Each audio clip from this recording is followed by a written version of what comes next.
Hello guys, അസ്സലാമു അലൈക്കും, നമസ്കാരം. Welcome to Seema foods. ഇന്ന് നിങ്ങൾക്ക് ഞാൻ ഷെയർ ചെയ്യുന്നത് പുതിയാപ്പിള ചിക്കനാണ്. നമ്മളെ നാട്ടിൽ പുതിയാപ്പിളാർ വന്നാൽ പുതിയാപ്പിളാർക്ക് കൊടുക്കുന്ന ഒരു റെസിപ്പിയാണ് ഇന്ന് നിങ്ങൾക്ക് കാണിച്ചു തരുന്നത്. വളരെ ടേസ്റ്റി ആയിട്ടുള്ള റെസിപ്പിയാണ്. അപ്പോൾ അതുണ്ടാക്കാൻ വേണ്ടിയിട്ട് ഒരു കുഞ്ഞ് ചിക്കൻ എടുക്കണം. മുഴുവനായിട്ടുള്ള ചിക്കൻ നന്നായിട്ട് കഴുകിയതിന് ശേഷം ഒന്ന് വരഞ്ഞ് വെക്കണം. നല്ല പോലെ വരഞ്ഞ് വെക്കണം. ഇനി ഇതിലേക്ക് 3 ടീസ്പൂൺ മുളക് പൊടി ഇട്ട് കൊടുത്തു. പിന്നെ 1 ടീസ്പൂൺ ഉപ്പ്, 1 ടീസ്പൂൺ മല്ലിപ്പൊടി, 1 ടേബിൾ സ്പൂൺ ഇഞ്ചി വെളുത്തുള്ളി paste, 2.5 table spoon vinegar, 1/2 teaspoon മഞ്ഞൾപ്പൊടി, 1.5 ടേബിൾ സ്പൂൺ അൽഫാം മസാല പൗഡർ. ഇതിന് പകരം ചിക്കൻ ടിക്ക പൊടി ഇട്ടാലും മതി. ഇനി മസാല എല്ലാം നന്നായിട്ട് ചിക്കനിൽ പുരട്ടുന്ന രീതിയിൽ നല്ല പോലെ ഒന്ന് മിക്സാക്കി എടുക്കണം. ഇനി നമുക്ക് ഈ ചിക്കൻ ഒന്ന് റെസ്റ്റ് ചെയ്യാൻ വേണ്ടി വെക്കണം. മുഴുവനായിട്ടുള്ള ചിക്കൻ ആയതുകൊണ്ട് തന്നെ ഉപ്പും എരിവൊക്കെ പിടിക്കാൻ കുറച്ച് ടൈം എടുക്കും. അപ്പോൾ അതുകൊണ്ട് തന്നെ ഒരു 2-3 മണിക്കൂർ ഒന്ന് റെസ്റ്റ് ചെയ്യാൻ വേണ്ടി വെക്കണം. കല്യാണം കഴിഞ്ഞ കുറേ ദിവസമെല്ലാം പുതിയാപ്പിളാർ വരുമ്പോൾ ഈ ഒരു റെസിപ്പി തീർച്ചയായിട്ടും ഞങ്ങൾ ഉണ്ടാക്കി കൊടുക്കാറുണ്ട്. അപ്പോൾ തീർച്ചയായിട്ടും നിങ്ങളും ഈ റെസിപ്പി ഒന്ന് ട്രൈ ചെയ്ത് നോക്കണം. ഇനി ഓയിൽ നന്നായി ചൂടായി കിടക്കുകയാണ്. വെളിച്ചെണ്ണയാകുമ്പോൾ കുറച്ച് കൂടുതൽ ടേസ്റ്റ് ആയിരിക്കും. അതുകൊണ്ട് തന്നെ വെളിച്ചെണ്ണയിൽ ഒന്ന് ഫ്രൈ ചെയ്യാൻ ശ്രദ്ധിക്കുക. ഇനി നന്നായിട്ട് ചൂടായി കിടക്കുന്ന ഓയിലിട്ട് ഈ ചിക്കൻ ആദ്യത്തെ 2 മിനിറ്റ് ഫുൾ ഫ്ലെയിമിലും പിന്നീട് ഒരു 10 മിനിറ്റ് ലോ ഫ്ലെയിമിലും ആക്കി ഒന്ന് ഫ്രൈ ചെയ്തെടുക്കണം. ഒരു ഭാഗം ഫ്രൈ ആയി കഴിഞ്ഞാൽ മറ്റേ ഭാഗവും തിരിച്ചിട്ട് കൊടുക്കണം. ഒരു കുഴിയുള്ള പാത്രത്തിലാണ് ഓയിലുള്ളതെങ്കിൽ ഈ ചിക്കൻ മുഴുവനായിട്ട് മുങ്ങിക്കിടക്കും. ഇതിപ്പം പരന്നൊരു പാത്രമാണ്. അപ്പം അങ്ങനെ ആയതുകൊണ്ട് തന്നെ വീഡിയോയിൽ കാണുന്ന രീതിയിൽ എല്ലാ ഭാഗത്തും ചിക്കൻ മുരിഞ്ഞ് കിട്ടുന്ന രീതിയിൽ ഒന്ന് ആക്കിയെടുക്കണം. ഇതായിപ്പോൾ വീഡിയോ ശ്രദ്ധിക്കുക.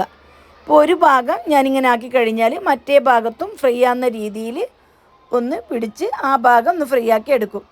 ഇങ്ങനെ ചിക്കൻ്റെ എല്ലാ ഭാഗവും ഫ്രൈ ആവുന്ന രീതിയിൽ ഓയിലിലോട്ട് മുക്കി കൊടുക്കണം. കണ്ടല്ലോ, ഇപ്പോൾ നന്നായിട്ട് ചിക്കൻ മുഴുവനും വെന്ത് വന്നിട്ടുണ്ട്.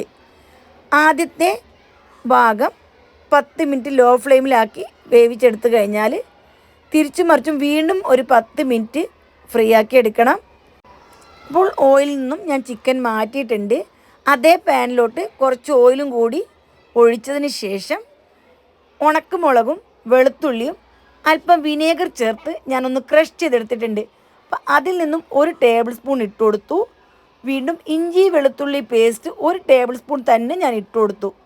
ഇനി ലോ ഫ്ലെയിമിലാക്കിയതിന് ശേഷം ഇഞ്ചിയും വെളുത്തുള്ളിയൊക്കെ നന്നായിട്ട് മൂത്ത് കിട്ടണം. ഇതിൻ്റെ ബാഡ് സ്മെല്ലെല്ലാം മാറി നന്നായിട്ട് മൂത്ത് കഴിഞ്ഞാൽ ഇതിലേക്ക് വലിയ 2 സവാള വളരെ ചെറുതായി അരിഞ്ഞതും കൂടി ഇട്ട് കൊടുക്കണം. ഇനി സവാളയും നന്നായിട്ട് ഫ്രൈ ആവണം. നല്ലപോലെ തന്നെ ഫ്രൈ ആവണം. അല്പം ഒന്ന് ഫ്രൈ ആയ പോരാ. സവാള നല്ലപോലെ ഫ്രൈ ആയാൽ ചിക്കൻ ഫ്രൈ നല്ല ടേസ്റ്റി ആയിരിക്കും. സവാള നന്നായിട്ട് മൊരിഞ്ഞ് വന്നാൽ ഇതിലേക്ക് ഒരു തക്കാളി, വലിയൊരു തക്കാളിയാണ്, അതും ചെറുതായിട്ട് അരിഞ്ഞതും കൂടി ഇട്ട് കൊടുത്ത് ഈ തക്കാളി നല്ല ജ്യൂസി പോലെ ആവണം. അപ്പോൾ ആ രീതിയിൽ നന്നായിട്ട് തന്നെ ഒന്ന് വഴറ്റിയെടുക്കണം. അപ്പോൾ നോമ്പിന് പുതിയാപ്പിളമാർക്ക് നോമ്പ് തുറപ്പിക്കലുണ്ടാവലുണ്ട്. അപ്പോൾ എല്ലാ വീട്ടിലും ഉണ്ടാവലുണ്ടല്ലോ. ആ സമയത്ത് തീർച്ചയായിട്ടും ഈ ഒരു റെസിപ്പി നിങ്ങൾ ട്രൈ ചെയ്ത് നോക്കണം. എല്ലാവർക്കും തീർച്ചയായിട്ടും ഇഷ്ടപ്പെടും. അടിപൊളി റെസിപ്പിയാണ്. ഇതാ ഇപ്പോൾ തക്കാളിയെല്ലാം നന്നായിട്ട് ഫ്രൈ ആയി വന്നിട്ടുണ്ട്. ഇനി ഇതിലേക്ക് 1/2 ടീസ്പൂൺ മുളക് പൊടി, 1/2 ടീസ്പൂൺ പെപ്പർ പൗഡർ, 1/2 ടീസ്പൂൺ മല്ലിപ്പൊടി, 1/4 ടീസ്പൂൺ മഞ്ഞൾപ്പൊടി ഇത്രയും ഇട്ടതിന് ശേഷം വീണ്ടും നന്നായിട്ട് ഒന്ന് മിക്സാക്കി എടുത്തു. പൊടികൾ ചേർക്കുന്ന സമയം തീ വളരെ ചെറുതായിരിക്കണം. വളരെ കുറച്ച് ഉപ്പ് മാത്രം ഇട്ട് കൊടുത്തു. ഈ മസാലയ്ക്ക് വേണ്ടി മാത്രമാണ് ഉപ്പ് ഇട്ട് കൊടുക്കേണ്ടത്. 1/2 ടീസ്പൂൺ വിനേഗർ കൂടി ഒഴിച്ചെടുത്തു.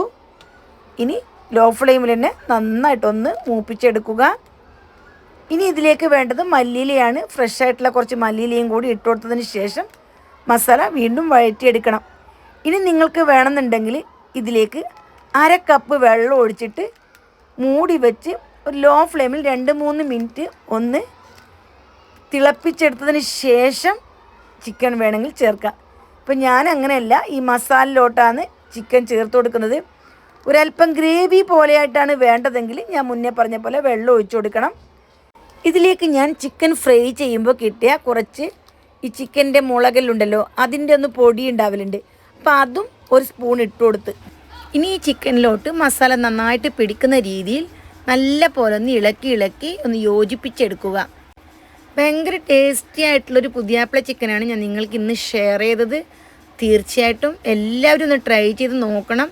നമ്മുടെ കയ്യിലുള്ള ഇൻഗ്രീഡിയൻസ് മാത്രമാണ് ഇതിനാവശ്യമുള്ളത്. കൂടുതലായിട്ട് ഒരു ചേരുവയും വേണ്ട. അപ്പോൾ എല്ലാവർക്കും ഉണ്ടാക്കാൻ പറ്റുന്ന കിടിലൻ ഐറ്റമാണ്. എപ്പോഴും ഒരേപോലെ ചിക്കൻ ഫ്രൈ ചെയ്ത് കഴിക്കുന്ന നിങ്ങൾക്ക് ഒരു വെറൈറ്റി ആയിട്ടുള്ള ഒരു സിമ്പിൾ റെസിപ്പിയാണിത്. തീർച്ചയായും ട്രൈ ചെയ്ത് നിങ്ങളുടെ ഫീഡ്ബാക്ക് അറിയിക്കുക. Bye bye.